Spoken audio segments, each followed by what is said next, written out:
গোপন খবরের ভিত্তিতে চুরাইবাড়ি থানার অন্তর্গত নন্দীপাড়ায় এক বাড়িতে হানা দিয়ে 7 লক্ষ টাকার ব্রাউন সুগার উদ্ধার করল চুরাইবাড়ি থানার পুলিশ।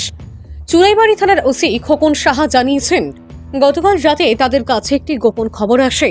চুরাইবাড়ি থানার অধীন নন্দীপাড়া এলাকায় বজরুল হক নামে এক ব্যক্তির বাড়িতে প্রচুর পরিমাণে ব্রাউন সুগার মজুত রয়েছে।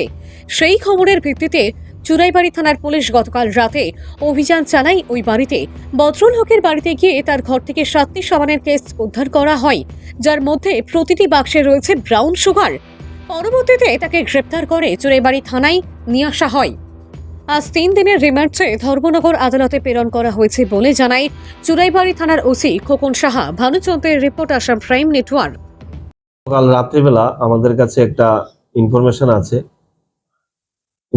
আসে যে এখানে চুরাইবাড়ি নন্দীপাড়াতে বদরুল হক নামে একজন বাড়িতে ব্রাউন সুগার, যেটা হিরোইন আমরা বলে থাকি, যে ওনার বাড়িতে প্রচুর পরিমাণে ব্রাউন সুগার আছে।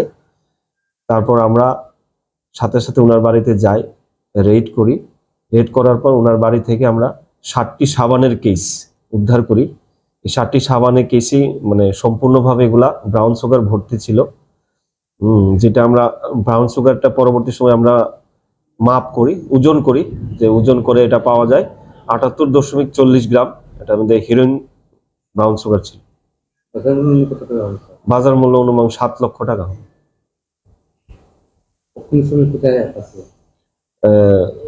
যে একিউজড বদরুল হককে আমরা আজকে তাকে কোর্টে চালান করেছি 3 দিনের পুলিশ রিমান্ড চেয়ে, তার কাছ থেকে বিভিন্ন তথ্য সংগ্রহ করার জন্য।